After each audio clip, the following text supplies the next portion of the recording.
बिस्मिल्लाहिर्रहमानिर्रहीम अल्हम्दुलिल्लाहि रब्बिल आलमीन वस्सलातु वस्सलामु अला सय्यिदिल अंबिया'i वल मुरसलीन व अला आलिहि व अस्हाबिहि अजमईन अम्मा बाद फ़क़द क़ाल अल्लाहु तबारक व तआला फ़िल क़ुरआनिल मजीद अऊज़ु बिल्लाहि मिनश शैतानिर रजीम बिस्मिल्लाहिर रहमानिर रहीम या अय्युहन्नासु इन्ना खलक़नाकुम मिन ज़करिन व उन्सा वजअलनाकुम शुऊबन व क़बाइला लितआरफ़ू इन्ना अक्रमकुम इंदल्लाहि अत्क़ाकुम सदक़ल्लाहुल अलीयुल अज़ीम।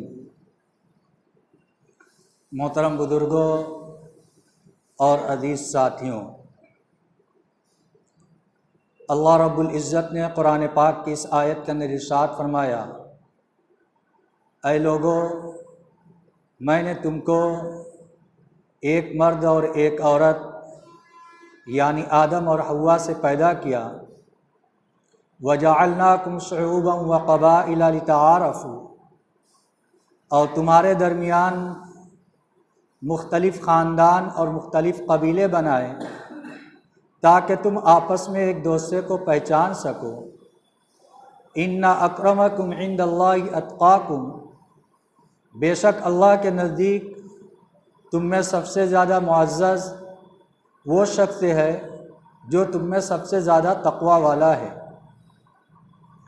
इस आयत के अंदर अल्लाह रब्बुल इज़्ज़त ने इंसानों की इज़्ज़त और अल्लाह के नज़दीक मुकर्रम होने का मेयार इरशाद फरमाया है कि अल्लाह के नज़दीक इंसान के मुअज़्ज़ज़ होने का मेयार ख़ानदानी वजाहत व शराफ़त नहीं है। इज़्ज़त व दौलत का ज़्यादा होना आदमी के बड़ा होने के लिए काफ़ी नहीं है, बल्कि अल्लाह रब्बुल इज़्ज़त ने इंसानों को याद दिलाया कि दुनिया के अंदर जितने इंसान हैं सब आदम और हव्वा की औलाद हैं। लिहाजा इस एतबार से सारे इंसान बराबर हैं, कोई ना बड़ा है ना छोटा है। चूँकि आदम और हव्वा की औलाद बहुत हैं, मुख्तलिफ़ अफराद एक नाम के हो सकते हैं, इस वजह से अल्लाह रब्बुल इज़्ज़त ने कुरान दुनिया के अंदर ये निज़ाम फरमाया कि आपस के अंदर मुख्तलिफ़ ख़ानदान और मुख्तलिफ़ कबीले बनाए ताकि तुम आपस के अंदर एक दूसरे को पहचान सको कि फ़ुला इब्न फ़ुला किस ख़ानदान का है, किस कबीले का है। ये आपस के अंदर जानने और पहचानने के लिए है, आपस के अंदर तारुफ़ के लिए है। ये ख़ानदान का फ़र्क और मुख्तलिफ़ ख़ानदान का बनाया जाना आपस के अंदर तफाखुर के लिए नहीं है कि मेरा ख़ानदान उनके ख़ानदान से बरतर है, मेरा कबीला उनके कबीले से बरतर है, बड़ा है, बढ़ा हुआ है, ऐसा नहीं है। इन्ना अक्रमकुम इंदल्लाहि अत्क़ाकुम, तुम में सबसे ज़्यादा मुअज़्ज़ज़, तुम में सबसे ज़्यादा मुकर्रम अल्लाह के नज़दीक वो शख्स होगा जो तुम में सबसे ज़्यादा तक़वा वाला होगा। अल्लाह रब्बुल इज़्ज़त के नज़दीक आदमी की इज़्ज़त का मेयार उसके तक़वा को करार दिया गया। अगर ज़िंदगी के अंदर तक़वा है तो आदमी अल्लाह के नज़दीक अज़ीज़ है। अगर ज़िंदगी के अंदर तक़वा नहीं है तो वो आदमी चाहे कितने ऊँचे ख़ानदान का हो, अल्लाह रब्बुल इज़्ज़त के नज़दीक वो मुअज़्ज़ज़ और मुकर्रम नहीं हो सकता। रमज़ान मुबारक के रोज़े के फ़र्ज़ किए जाने का मकसद जो कुरान पाक के अंदर इरशाद फरमाया गया वो लअल्लकुम तत्तक़ून है, ताकि तुम्हारी ज़िंदगी के अंदर तक़वा आए और तक़वा की सिफ़त तुम्हारी ज़िंदगी के अंदर पैदा हो। इसी सिफ़त की बुनियाद पर आदमी अल्लाह के नज़दीक इज़्ज़त वाला बनता है और मुकर्रम बनता है। कुरान पाक की मुतअद्दिद आयत को आप पढ़ते जाएंगे तो हर कुछ आयत के बाद कुरान पाक के अंदर अल्लाह रब्बुल इज़्ज़त ने जो ज़िक्र फरमाया है तक़वा का ज़िक्र फरमाया। या अय्युहल्लज़ीना आमनुत्तक़ुल्लाह ऐ ईमान वालो, तुम आपस के अंदर तुम अल्लाह से डरो। या अय्युहल्लज़ीना आमनुत्तकुल्लाह वलतंजुर नफ्सुम मा क़द्दमत लिग़दिन वत्तकुल्लाह। ऐ ईमान वालो, तुम आपस के अंदर तुम अल्लाह से डरो और चाहिए कि हर आदमी देखे कल के लिए क्या तैयार कर रखा है, यानी क़यामत के लिए। फिर इरशाद फरमाया गया कि अल्लाह से डरो। अलिफ लाम मीम ज़ालिकल किताब ला रैब फ़ीह हुदल लिल मुत्तक़ीन। ये किताब ज़रिए हिदायत है मुत्तक़ियों के लिए। कुरान पाक के अंदर जगह जगह तक़वा को इख्तियार करने का हुक्म दिया गया और जो मुत्तक़ी हैं उनकी तारीफ़ फरमाई गई। इससे मालूम होता है कि ये तक़वा अल्लाह के नज़दीक कितनी अहमियत की हामिल चीज़ है और ये कितना एज़ाज़ का मकाम है अल्लाह रब्बुल इज़्ज़त के नज़दीक। ज़माने जाहिलियत के अंदर ख़ानदानी बरतरी और ख़ानदानी अज़मत व शराफत बतौर तफाखुर के एक दूसरे के ऊपर ज़िक्र करते थे और बड़े ख़ानदान वाले छोटे ख़ानदान वालों को दबाते थे। अल्लाह के नबी सल्लल्लाहु अलैहि वसल्लम जब इस दुनिया के अंदर तशरीफ़ लाए तो आप अलैहिस्सलातु वस्सलाम ने इस रस्म को और इन चीज़ों को ख़त्म फरमाया और तमाम इंसानों को आदम की औलाद करार दिया, चाहे वो आज़ाद हो, चाहे वो ग़ुलाम हो, चाहे वो ऊँचे ख़ानदान का हो, चाहे वो नीचे ख़ानदान का हो, चाहे वो अमीर हो, चाहे वो गरीब हो। हर एक बंदे के होने के एतबार से सब के सब अल्लाह के बंदे हैं और आदम की औलाद हैं। इस एतबार से सब बराबर हैं, कोई किसी से बरतरी नहीं रख सकता, चाहे वो बहुत मालो दौलत वाला हो। लेकिन हुज़ूर अकरम सल्लल्लाहु अलैहि वसल्लम के ज़माने के अंदर जो लोग अल्लाह के नबी सल्लल्लाहु अलैहि वसल्लम की मजलिस के अंदर बैठने में आर महसूस करते थे कि एक तरफ बिलाल हबशी हैं जो आज़ाद करदा ग़ुलाम है, सुहैब रूमी हैं जो ग़ुलामों की फ़हरिस्त के अंदर आते हैं, हज़रत सलमान फ़ारसी रज़ी अल्लाह ताला अन्हु, ये सारे के सारे फ़ुक़राए सहाबा और असहाब सुफ़ा अल्लाह के नबी की मजलिस के अंदर बैठे होते थे। तो दूसरी तरफ वो शुरफा और रुअसाए मक्का अल्लाह के नबी की मजलिस के अंदर बैठने के लिए आर महसूस करते थे और उन्होंने ये दरख्वास्त की कि अगर हमारे लिए अलग से मजलिस लगाई जाए और शुरफा और रुअसा को अलग से बुलाया जाए तो हम आपकी बात को सुनने के लिए तैयार हैं। कुरान पाक के अंदर अल्लाह रब्बुल इज़्ज़त ने मना फरमा दिया कि आप ऐसा हरगिज़ मत कीजिए। अगर इनको सुनना है तो इस मजलिस के अंदर आकर सुने, लेकिन कोई ये चाहे कि सिर्फ़ उमरा को बुलाया जाए, गुरबा को छोड़ दिया जाए, अल्लाह रब्बुल इज़्ज़त इसको पसंद नहीं फरमाते। चुनांचे अल्लाह के नबी सल्लल्लाहु अलैहि वसल्लम इसको अल्लाह के नबी सल्लल्लाहु अलैहि वसल्लम को इससे रोक दिया गया और आप सल्लल्लाहु अलैहि वसल्लम ने सिर्फ़ उमरा को बुलाने से मना फरमा दिया, सिर्फ़ रुअसा को बुलाने से मना फरमा दिया। अल्लाह रब्बुल इज़्ज़त के नज़दीक मेयार उसका तक़वा होता है, ईमान होता है। आज हमारा मेयार भी बदल गया। अल्लाह के नबी सल्लल्लाहु अलैहि वसल्लम ने हज्जतुल वदा के मौके पर, जबकि सहाबा किराम की एक बड़ी जमात मौजूद थी, मुख्तलिफ़ किताबों के अंदर मुख्तलिफ़ तादाद आती है जिनकी तादाद तकरीबन 1.25 लाख थी। जब उन सहाबा किराम को जमा फरमाया था तो आप अलैहिस्सलातु वस्सलाम ने बहुत सारी चीज़ें इरशाद फरमाई थी।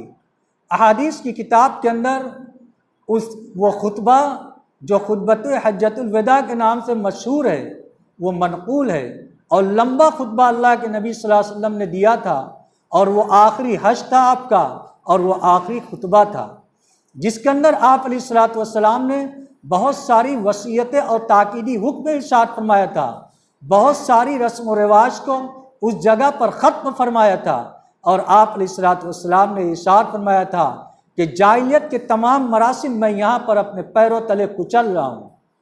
और उस जगह आपने सूद की बदतरीन लानत वाली चीज़ को भी आपने अपने पैरों तले कुचला था और ये इरशाद फरमाया था कि मैं सबसे पहले अपने चचा हज़रत अब्बास के सूद को माफ़ करता हूँ, क्योंकि उस ज़माने के अंदर सूद के ऊपर रकम चलती थी और उनकी बहुत ज़्यादा रकम लोगों के पास थी।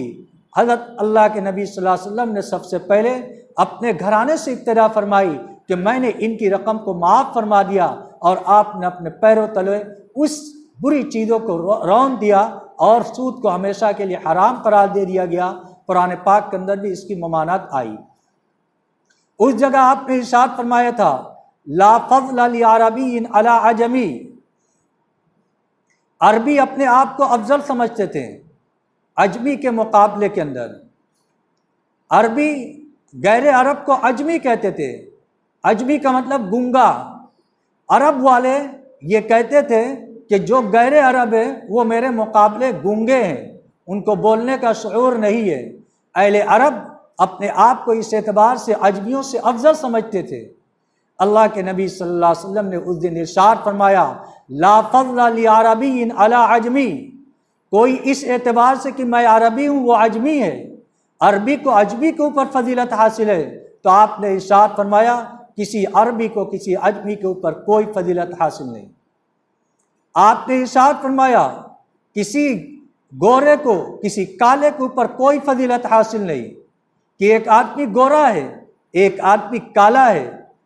गोरा ये समझ ले कि काले के ऊपर हमें फजीलत हासिल है रंग की वजह से, तो आपने इरशाद फरमाया किसी गोरे को किसी काले के ऊपर कोई फजीलत हासिल नहीं। आज़ाद को गुलाम के ऊपर कोई फजीलत हासिल नहीं, किसी ऊंचे ख़ानदान वाले को नीचे ख़ानदान वाले के ऊपर कोई फजीलत हासिल नहीं। किसी सब के सब कुल्लुकुम मिन बनी आदम, हर एक आदम की औलाद है। वल आदम मिन तुराब, और आदम मिट्टी से पैदा हुए हैं, लिहाजा किसी को किसी के ऊपर कोई फजीलत हासिल नहीं। हाँ, किसी को फजीलत हासिल है, इन्ना अक्रमकुम इंदल्लाहि अत्काकुम, तुम में सबसे ज़्यादा मुअज़्ज़ज़ अल्लाह के नज़दीक वो शख्स होगा जो तुम में सबसे ज़्यादा मुत्तकी और सबसे ज़्यादा अल्लाह से डरने वाला हो। अल्लाह से डरने वाला सबसे ज़्यादा मुत्तकी होगा, सबसे ज़्यादा मुअज़्ज़ज़ होगा जो अल्लाह से सबसे ज़्यादा डरने वाला होगा। अल्लाह रब्बुल इज़्ज़त ने इसको मेयार करार दिया। किसी गरीब के ऊपर किसी मालदार को कोई फजीलत हासिल नहीं। इसी मेयार को क़यामत तक के लिए अल्लाह के नबी सल्लल्लाहु अलैहि वसल्लम ने नापने का ज़रिया करार दिया। अब भी अगर किसी को किसी के ऊपर फ़ौक़ियत हासिल है तो वो उसके तक़वे की बुनियाद पर हासिल है, मालदारी की बुनियाद पर नहीं, ख़ानदानी शराफत की बुनियाद पर नहीं, रंग व नस्ल की बुनियाद पर नहीं, किसी दो अरब वाले मुल्क को अजम वाले मुल्क के ऊपर अरबी और अजमी होने की वजह से नहीं, बल्कि अगर फजीलत हासिल है तो वो सिर्फ़ और सिर्फ तक़वा की बुनियाद पर। लिहाजा ये तक़वा की सिफत इंतहाई अहम सिफत है, हमें इसको अपनी ज़िंदगी के अंदर पैदा करने की कोशिश करनी चाहिए। और तक़वा के मुख्तलिफ समरात हैं।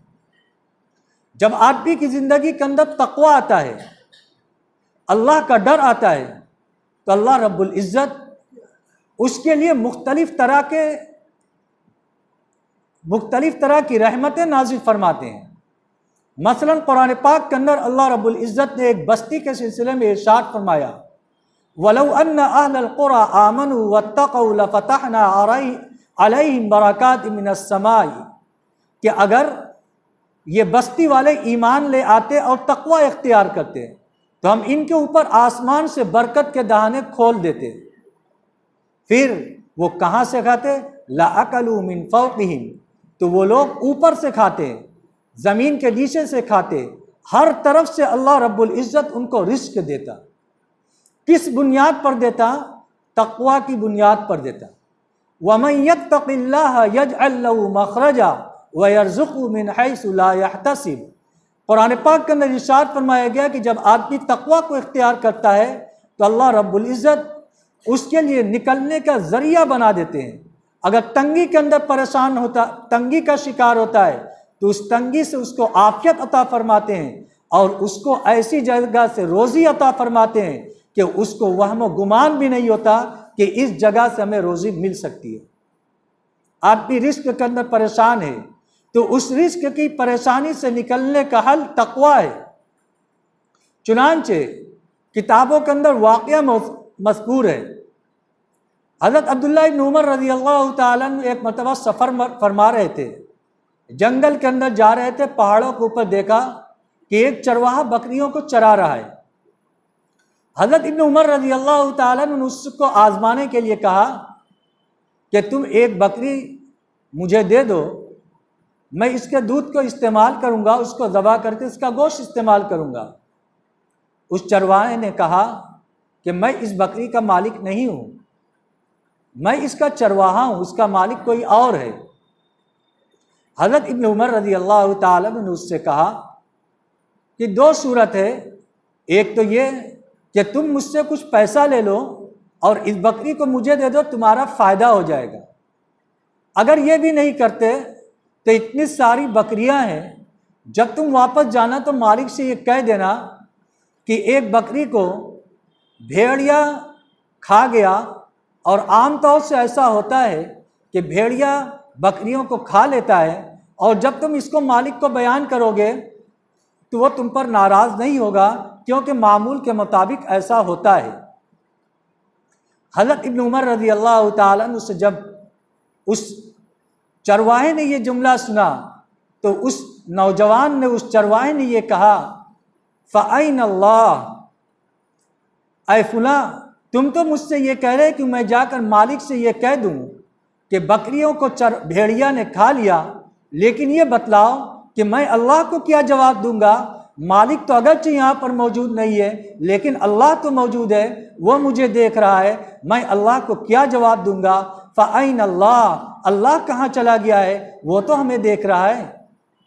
हज़रत इब्न उमर रज़ी अल्लाह ताला अन्हु इस जुमले को, फ़अैन अल्लाह, इस जुमले को लज्जत ले लेकर पढ़ रहे थे और उसके मालिक के पास गए। और मालिक के पास जाने के बाद जो रेवड़ बकरियों का उस गुलाम के पास था, हज़रत इब्न उमर रज़ी अल्लाह ताला अन्हु ने उसको ख़रीदा, और ख़रीदने के बाद उस गुलाम को भी ख़रीदा और उस गुलाम को ये रेवड़ हदिया कर दिया।